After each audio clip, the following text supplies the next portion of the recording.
षष्ठम अध्याय। भगवान नारायण से यममार्ग पर विस्तार से वर्णन सुनने के बाद गरुड़ जी ने भगवान से कहा कि हे प्रभु, पाप करने के अनेक चिन्ह होते हैं और यह मनुष्य पाप करके अनेक योनियों में जाता है। आप मुझे बताइए कि उसमें क्या अवस्था होती है और वह किन किन योनियों में जाता है। गरुड़ से यह प्रश्न सुनकर भगवान नारायण बोले कि अनेक पापी लोग नरक से यातना भोग कर अनेक योनियों में जाते हैं, और जिस पाप से उन्हें जो चिन्ह रहता है वह मैं तुम्हें बताता हूं। क्षय रोग से पीड़ित व्यक्ति ब्राह्मण को मारने वाला होता है, और गऊ को मारने वाला कुबड़ा हो जाता है। कन्या को मारने वाला कोढ़ी होता है, और ये चांडाल की योनि में जन्म लेते हैं। जो व्यक्ति किसी के गर्भ को नष्ट करता है और स्त्री को मारता है वह मलेच्छ जाति में होता है। गुरु पत्नी के साथ यौन संबंध स्थापित करने वाला व्यक्ति चर्म रोग से पीड़ित होता है। मांस खाने वाला लाल रंग का होता है, और जो ब्राह्मण खाद्य और अखाद्य पदार्थ खाते हैं उनका पेट बहुत बड़ा होता है। जो व्यक्ति दूसरे को खाने नहीं देता और अपने आप खाता है वह गलगंड रोग से पीड़ित होता है। सफेद कुष्ठ का रोगी वह होता है जो अशुद्ध अन्न से श्राद्ध करता है। मिर्गी के रोग से पीड़ित व्यक्ति गुरु के अपमान के फलस्वरूप यह कष्ट प्राप्त करता है। शास्त्र और वेदों की निंदा करने वाला पीलिया रोग से ग्रस्त हो जाता है। जो प्राणी झूठी गवाही देता है, किसी के विवाह में विघ्न करता है, पुस्तक चुराता है, वह काना और बिना होंठ का या अंधा हो जाता है। असत्य बोलने वाला व्यक्ति हकलाने वाला होता है, और झूठ बोलने वाला बहरा। जो व्यक्ति रत्न चुराता है वह नीच कुल में उत्पन्न होता है, और जो किसी को विष देता है या किसी के घर में आग लगाता है या जो रत्न चुराता है, सोने की चोरी करता है, वह उन्मत्त रोगी और नीच कुल में पैदा होता है। धातु चुराने वाला निर्धन होता है, और विष को चुराने वाला बिच्छू होता है। शाक और पत्ते चुराने वाला मोर की योनि में जाता है। इस तरह अनेक अपकर्म करने वाला व्यक्ति अनेक योनियों में अनेक चिन्हों के साथ जन्म लेता है। मैं इसके अतिरिक्त अन्य योनियों के विषय में भी बताता हूं। जो व्यक्ति मधु चुराता है और पान फूल की चोरी करता है, नमक चुराता है, वह गिद्ध, चींटी और बंदर की योनि प्राप्त करता है। विषपान करके मरने वाला व्यक्ति सर्प की योनि में जन्म लेता है। जूते, तिनके और कपास को चुराने वाला भेड़ होता है।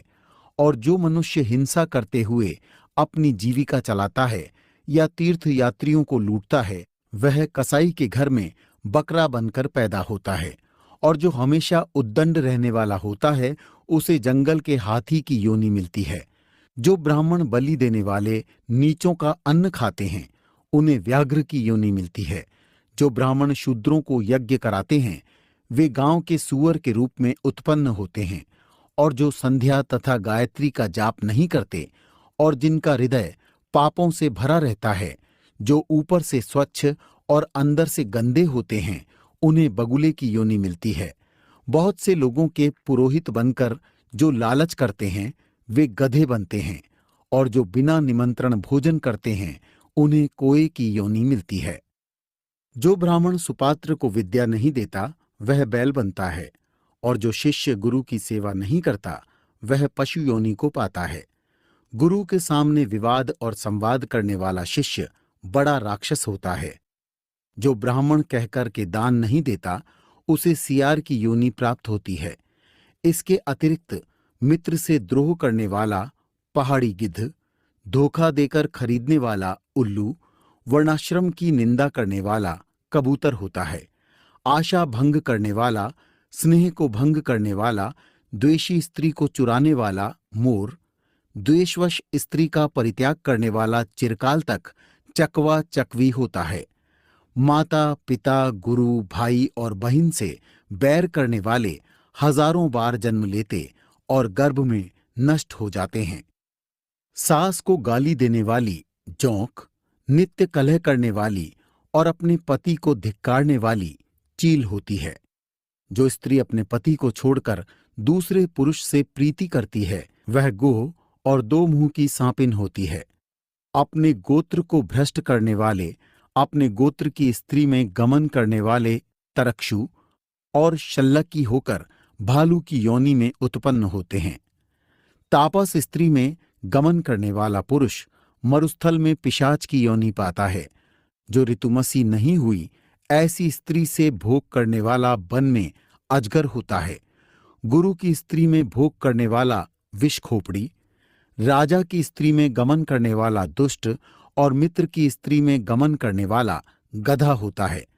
गुदा में गमन करने वाला सूअर, वृषली यानी शूद्र में गमन करने वाला बैल और महाकामी और लंपट घोड़ा होता है। मृतक के एकादश के दिन भोजन करने वाला कुत्ता और देवताओं के भागों को खाने वाला मुर्गा होता है। जो ब्राह्मण द्रव्य के लोभ से देवताओं का पूजन करता है वह देवलक कहा जाता है और देवकार्य तथा पितृकार्य में निंदित होता है। महापातकों से युक्त होकर जो प्राणी घोर नरकों का उपभोग करके कर्म के क्षय होने पर इस संसार में पुनः आते हैं, फिर भी वे महापातकी ही होते हैं। ब्रह्म हत्या करने वाला मनुष्य गधा, ऊंट और भैंस की योनि में उत्पन्न होता है। मदिरा पीने वाला भेड़िया, कुत्ता और सियार की योनि पाता है। सोना चुराने वाला कीड़ा मकोड़ा, पतंग आदि की योनि पाता है। दूसरे की स्त्री को हरने वाला और किसी के रखे हुए धन को वापस न देने वाला व्यक्ति ब्रह्म राक्षस होता है तथा बलात्कार से और चोरी से लिया हुआ धन मनुष्य के सार पुण्यों को नष्ट कर देता है और सृष्टि पर्यंत उसकी पीढ़ियों को समाप्त कर देता है। कोई भी मनुष्य ब्राह्मण के धन को नहीं पचा पाता। ब्राह्मण के धन से यदि सेना इकट्ठी की जाए तो वह भी रेत के पुल सी बिखर जाती है। हे गरुड़, ब्राह्मण का अतिक्रमण करने से, देवताओं के धन को हरने से कुल भी नष्ट हो जाते हैं। जो व्यक्ति ब्राह्मण को दान नहीं देता वह अंधा, दरिद्र और भिखारी हो जाता है। अपने दिए हुए दान को छीनना भी पाप का कारण होता है और ऐसे व्यक्ति 60,000 वर्ष तक भिष्टा के कीड़े बने रहते हैं। मनुष्य को चाहिए कि वह भूमि और जीविका देकर विद्वान ब्राह्मण की रक्षा करने का प्रयत्न करे। यदि वह रक्षा नहीं करता या स्वयं ले लेता है तो वह पंगु और कुत्ता होता है। हमारे सभी देहधारियों में ये अनेक चिन्ह और योनियां अपने कर्म के द्वारा प्राप्त होती है। जो व्यक्ति किसी ब्राह्मण की जीविका को हर लेता है वह कुत्ते और बंदर की योनि में जन्म लेता है। बुरा कर्म करने वाला व्यक्ति पहले तो अनेक नरकों की यातना झेलता है और फिर बाद में अनेक कष्टकारक योनियों में जन्म लेता है। इन योनियों में वह अनेक पशु पक्षी के रूप में जन्म लेकर सर्दी गर्मी में कष्ट को भोगता हुआ अपने कर्म और अकर्म का फल भोगता है। जब उसके ये सारे शुभ और अशुभ कर्म समाप्त हो जाते हैं तभी वह मनुष्य की देह पाने का अधिकारी होता है और फिर स्त्री पुरुष के प्रसंग से गर्भ में जीव बनकर सुख दुख पाता है।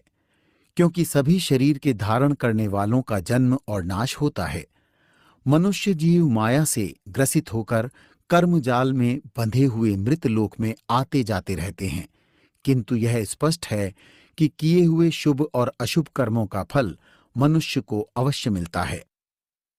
पापों के बाद अनेक योनियों में उत्पन्न चिन्हों के विषय में जानने के बाद गरुड़ जी ने भगवान नारायण से पूछा कि अभी आपने यह बताया कि स्त्री पुरुष के प्रसंग से जीव गर्भ में आता है, तो हे प्रभु, आप यह बताइए कि वह गर्भ में आकर माता के पेट से कैसे उत्पन्न होता है और इस अवस्था में वह जो दुख भोगता है वह किस प्रकार का होता है। गरुड़ का प्रश्न सुनकर भगवान नारायण बोले कि गर्भ प्रसंग में विभिन्न दिनों में विभिन्न प्रकार से प्राणियों की उत्पत्ति होती है।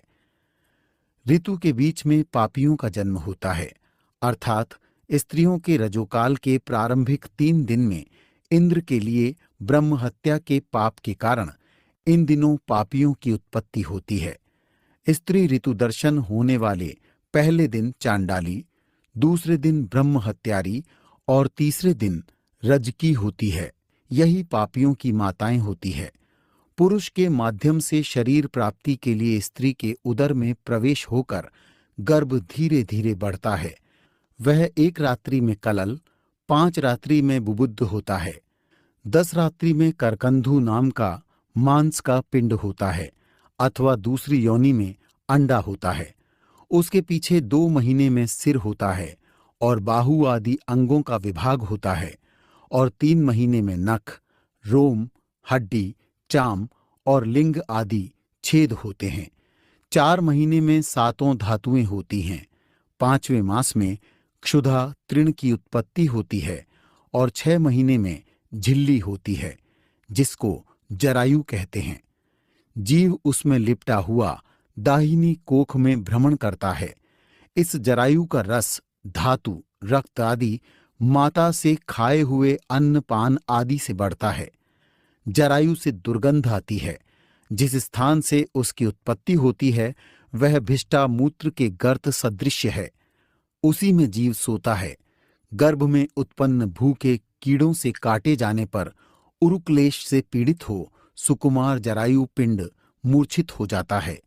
माता से खाए हुए कड़ुए, तीक्षा, नमकीन, रूखे और खट्टे आदि पदार्थ से छुए जाने पर अंगों में वेदना होती है तथा जरायु और आंत के बंधन में पड़कर जीव कोख में सिर करके पीठ ग्रीवा को लचीला बनाए हुए पिंजरे में पक्षी के समान अंगों के चलाने में असमर्थ हो जाता है।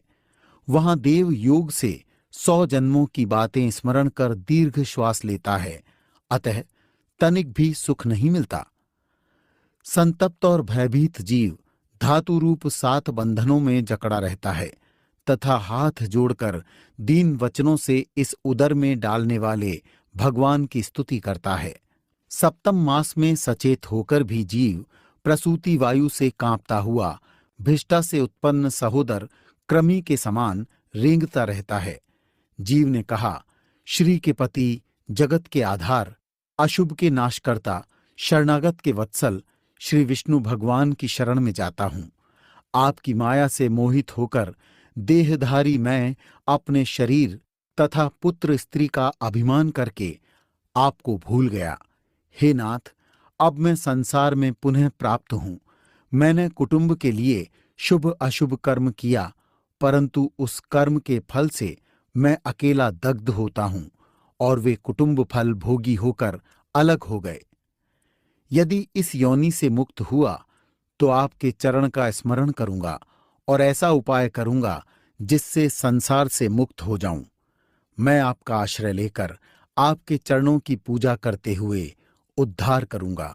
भगवान नारायण ने कहा कि हे गरुड़, इस तरह जीव 10 मास तक गर्भ में रहता हुआ स्तुति करता रहता है और फिर जन्म के लिए सिर नीचा किए हुए प्रसूति वायु से प्रेरित होता है और फिर इस स्तुति की स्मृति नष्ट हो जाती है और वह बाहर निकलता है।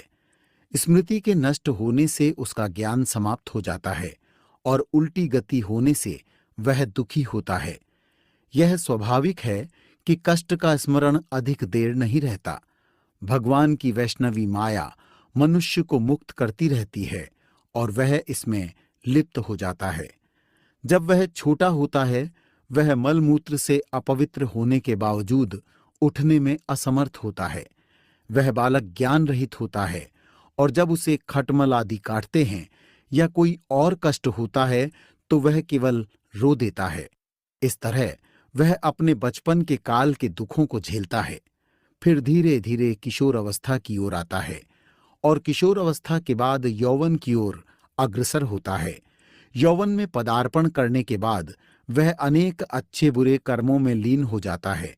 कभी कभी वह नीचों का संग करने लगता है और अच्छे पुरुषों का शत्रु हो जाता है। वह कामुक हो जाता है तथा स्त्री को देखकर उसके कटाक्षों से वशीभूत होकर ऐसे उसकी तरफ दौड़ता है जैसे पतंगा अग्नि की शिखा की तरफ दौड़ता है। इस तरह वह अपकर्मों के मोह में फंस जाता है। यह पुरुष 5 इंद्रियों के 5 विषयों का सेवन करता है। वह एक तरह से परवश होता है तथा अपने को बचाने में पराधीन होकर बहुत कष्ट पाता है। कभी कभी तो उसका पालन पोषण पराये प्राणी से होता है। वह अपनी इच्छा के विरुद्ध भी कर्म करता है। यह आश्चर्यजनक बात है कि मछली, भौरा, पतंगा, हाथी और हरिण मूल रूप से एक विषयों के मोह में पड़कर अपने को नष्ट कर देते हैं, तो भला पुरुष जो अनेक विषयों के मोह में फंस जाता है कैसे नष्ट न हो। यह पुरुष भावना के अनुरूप वस्तु न मिलने पर अज्ञान के कारण लोभ और क्रोध के वश में हो जाता है। जो पुरुष अपने से बलवान से युद्ध करता है वह अपना ही नाश करता है। मूर्ख पुरुष यह नहीं समझता कि इंद्रियों का सुख उससे बलवान है। वह उनमें फंसकर अपने मनुष्य जीवन के वास्तविक रूप को भूल जाता है। इसलिए हे गरुड़, वह पाप करता है और यह भी नहीं समझता कि अनेक योनियों में मनुष्य श्रेष्ठ होता है और उसमें भी ब्राह्मणत्व दुर्लभ और महान होता है। ब्राह्मण रूप को पाकर जो मनुष्य उसकी विधिपूर्वक रक्षा नहीं कर सकता वह अपने जीवन को व्यर्थ करता है। उसे चाहिए कि आत्मज्ञान से ब्राह्मण की भी रक्षा करे और केवल आवश्यक रूप से इंद्रिय इच्छाओं का पालन करे। इंद्रियों को खुला छोड़ देने से यौवन असमय समाप्त हो जाता है और जीव जल्दी ही बुढ़ापे को प्राप्त होता है। अतः हे गरुड़, अपने भोगे हुए और भोगने योग्य कर्मजाल में फंसा हुआ यह मनुष्य ब्रह्म की माया से मोहित होकर वैराग्य से दूर रहता है। अब इसके विषय में तुम जो सुनना चाहो मुझे वह कहो और मैं तुम्हें बताऊंगा। सूत जी ने ऋषियों से कहा कि जब गरुड़ जी ने भगवान से जीव योनि और कर्म फल का यह स्वरूप सुना तो वह कांपने लगे। फिर उन्होंने भगवान से पूछा कि हे प्रभु, यह मनुष्य जानकर या अनजाने जिन कर्मों में प्रवृत्त होता है और यातनाएं भोगता है, तो क्या उन यातनाओं से मुक्ति का कोई उपाय है? हे प्रभु, यदि कोई उपाय है तो मुझे उसका ज्ञान कराइए। संसार रूपी समुद्र में डूबता हुआ यह मनुष्य दुखी आत्मा के साथ किस प्रकार विषयों से नष्ट आत्मा का उद्धार कर सकता है? आप कृपा करके यह बताइए। गरुड़ जी के प्रश्न को सुनकर भगवान नारायण बोले कि हे गरुड़, मैंने तुम्हें कर्म विधान के अंतर्गत जो कुछ भी बताया है उसमें पुत्र प्राप्ति का महत्व अधिक है, क्योंकि जिनके पुत्र नहीं होता उनकी दुर्गति होती है। पुत्र वाले धर्मात्माओं की दुर्गति नहीं होती। जो पुरुष अपने किसी कर्म के प्रभाव से पुत्र की प्राप्ति में असमर्थ रहता है उसे चाहिए कि वह पुत्र प्राप्त करने का साधन जुटाए।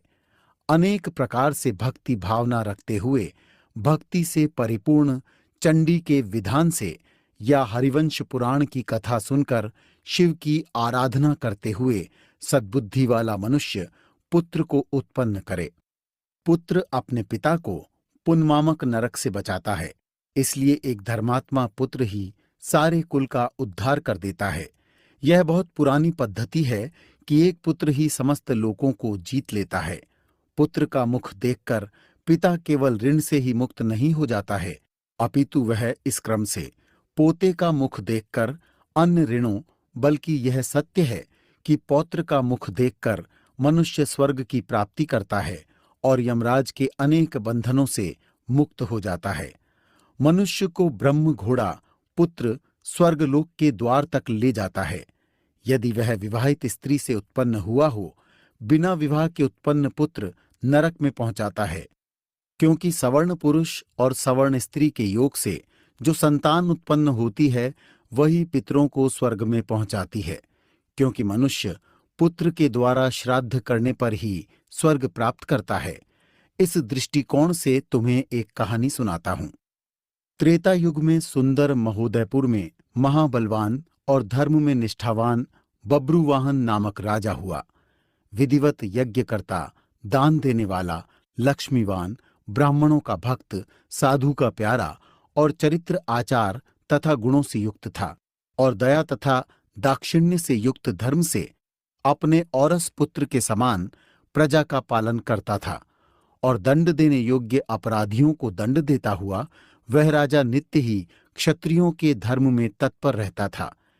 किसी समय महाबलवान वह राजा सेना सहित शिकार के लिए गया और नाना प्रकार के वृक्षों से युक्त घने वन में प्रवेश किया। वह वन नाना प्रकार के मृगों से भरा हुआ था। उसमें नाना प्रकार के पक्षी कलरव कर रहे थे। राजा ने वन में दूर से एक मृग देखा, अतः राजा ने अति तीक्ष्ण और अति पुष्ट बाण से उस मृग को बेधा और वह मृग राजा के बाण को लेकर अदृश्य हो गया। रुधिर से गीले स्थल को देखते हुए उस राजा ने उस हिरण का पीछा किया और उसी प्रसंग से दूसरे वन में प्रवेश किया। भूख प्यास से सूखे कंठ वाले और श्रम के संताप से अर्धमूर्छित राजा ने जलाशय पर पहुंचकर घोड़े समेत ही स्नान किया। कमल आदि की गंध से सुगंधित शीतल जल पिया। बाद में उस बभ्रुवाहन राजा ने जल से बाहर निकलकर विश्राम किया। सामने शीतल छाया वाले बड़ी बड़ी शाखाओं से अति विस्तृत और नाना प्रकार के पक्षियों के समूहों से गुंजित मनोहर वट वृक्ष को देखा। सबसे अधिक ऊंचा होने के कारण वह वट वृक्ष उस जंगल की बड़ी भारी पताका के समान प्रतीत होता था। उसी के मूल के समीप पहुंचकर राजा अर्धनिद्रित हो गया। उस राजा ने क्षुधा तृषा से पीड़ित, व्याकुल इंद्रियों वाले, बिखरे बालों वाले और मैले कुचैले अत्यंत भयानक कुबड़े, लंबे और दुर्बल एक प्रेत को देखा। विकृत और घोर राक्षस को देखकर बभ्रुवाहन बहुत विस्मित हुआ और प्रेत भी उस घोर वन में आए हुए उस राजा को देखकर चकित हुआ।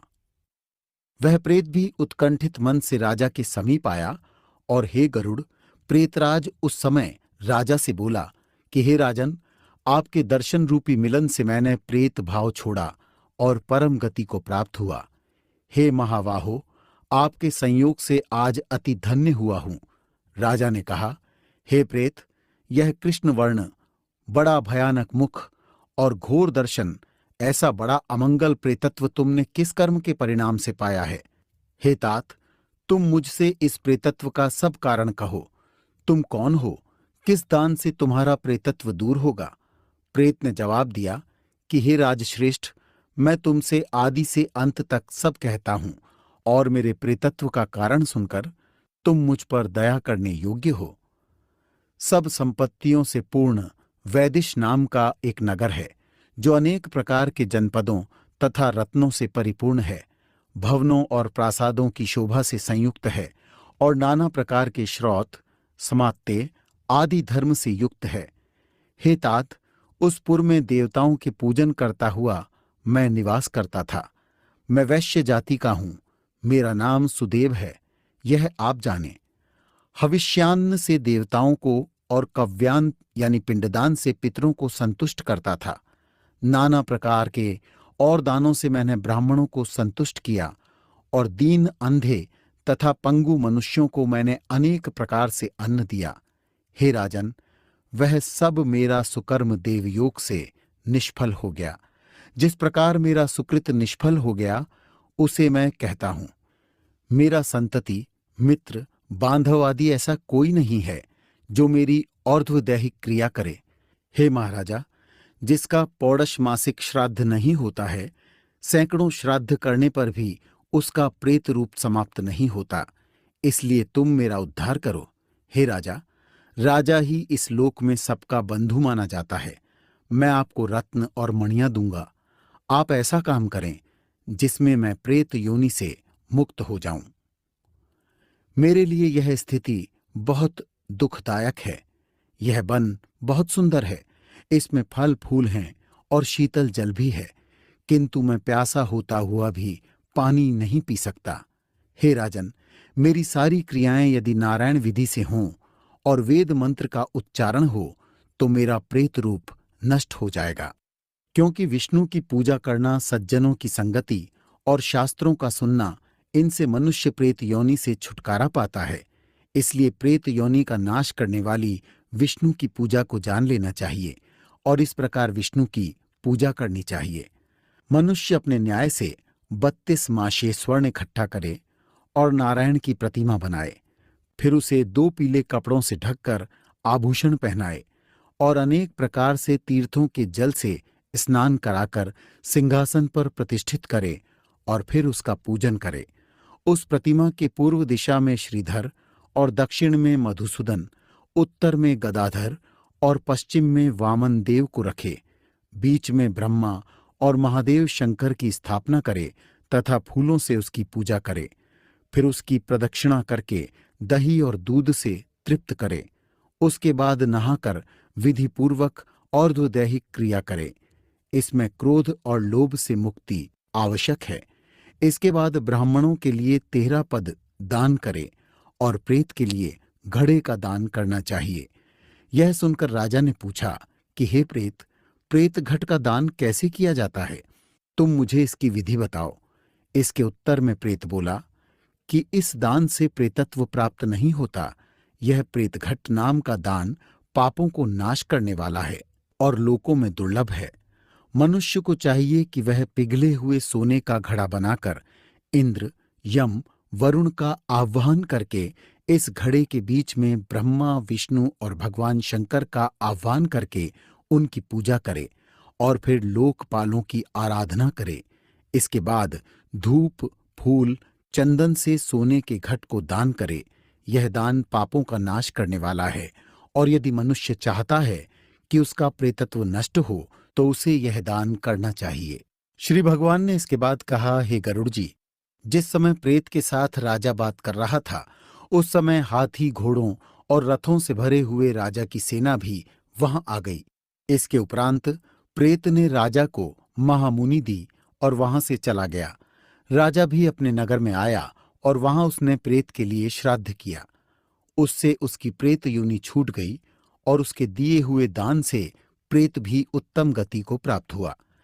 यह सुनकर गरुड़ जी ने भगवान नारायण से पूछा कि हे भगवन, पुण्य आत्माओं की अलौकिक क्रियाएं होती है, उनके विषय में बताइए। यह सुनकर भगवान बोले कि धर्म संपन्न लोगों के योग्य क्रियाओं के विषय में मैं तुम्हें बताता हूं। जो पुण्यात्मा मनुष्य है वह अपने बुढ़ापे में अपनी इंद्रियों की अशक्तता के कारण कुछ नहीं सुनता, किंतु अपनी मृत्यु को समीप समझकर उसे उन पापों का प्रायश्चित करना चाहिए जो उससे जानते या अनजाने हुए हैं। अतः समय के पूर्व भगवान विष्णु का ध्यान करे और गंध, मूल, मिठाई, फल आदि से पूजा करे। इसमें कुछ बातें विशेष रूप से ध्यान देने की हैं। 1. ब्राह्मणों को दक्षिणा देना और भोजन कराना। 2. अष्टाक्षर ओम विष्णवे नमः का जाप करना। 3. द्वादशाक्षर ओम नमो भगवते वासुदेवाय मंत्र का जाप करना।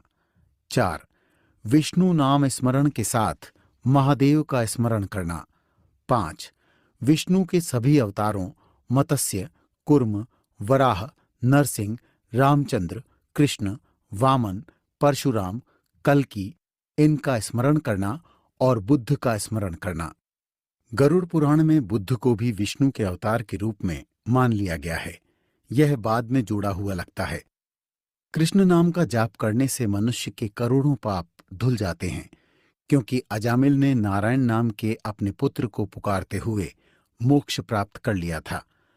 तो फिर अपने मन की गहराई से विष्णु का नाम लेने से मनुष्य मोक्ष पद को अवश्य प्राप्त होता है। भगवान विष्णु दुष्टों को भी क्षमा कर देते हैं, क्योंकि वे उनका नाम स्मरण कर लेते हैं। पाप का नाश करने में विष्णु का नाम जैसी शक्ति और किसी तत्व में नहीं है।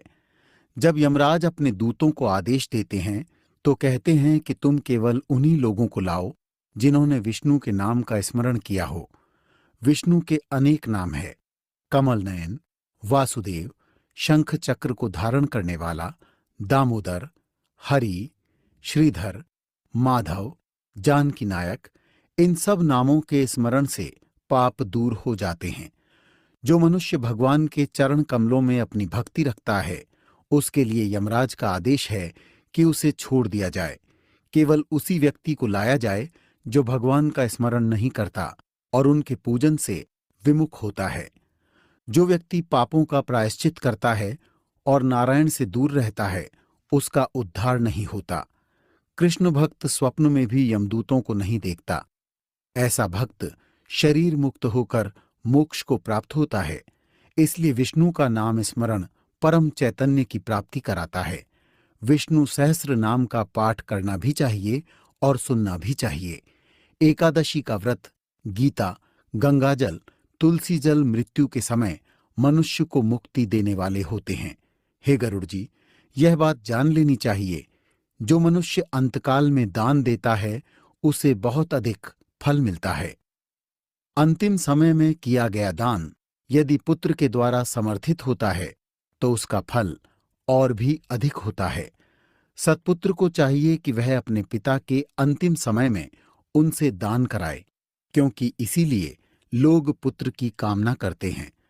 पिता के अंत समय में किए गए दान के फल पुत्र को भी प्राप्त होते हैं और पिता भी दुख को प्राप्त नहीं करता।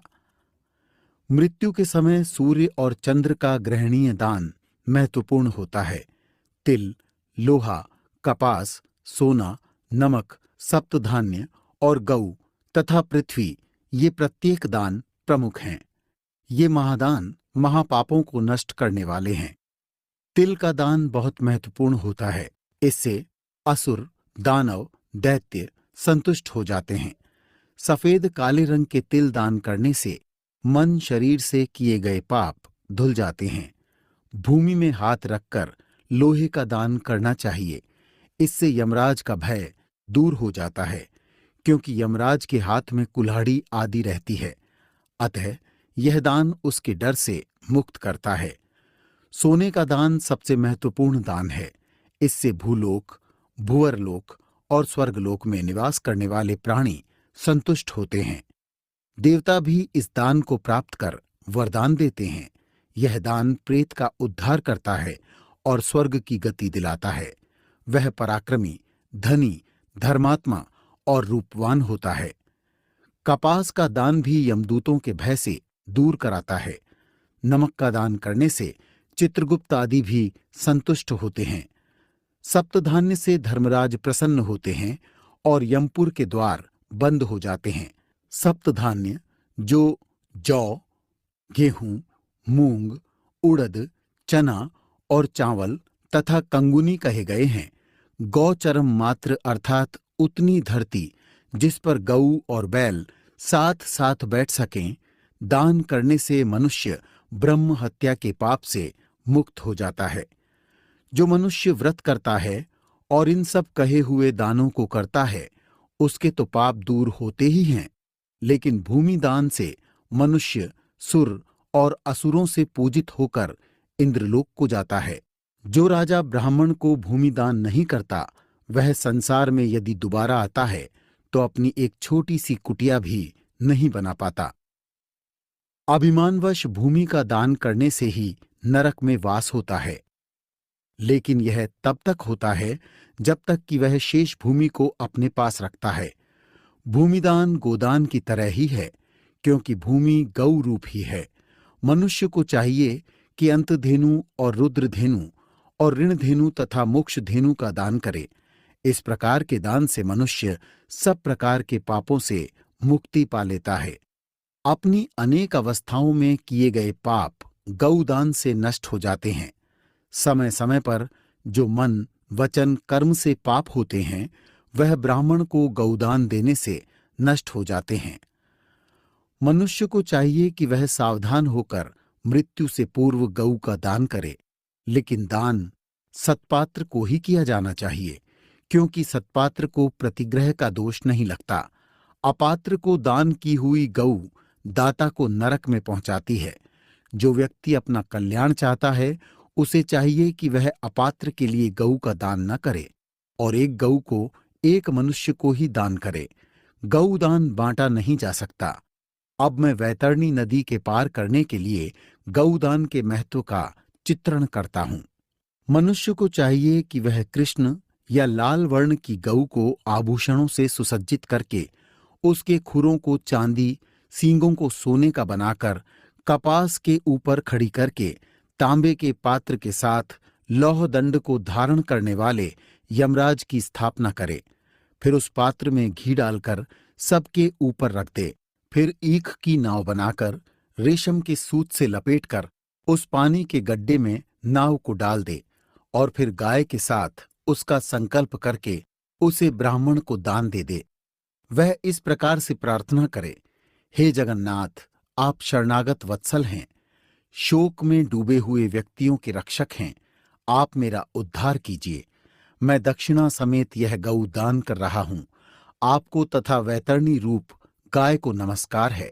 मैंने उस नदी से उतरने के लिए यह गौदान किया है।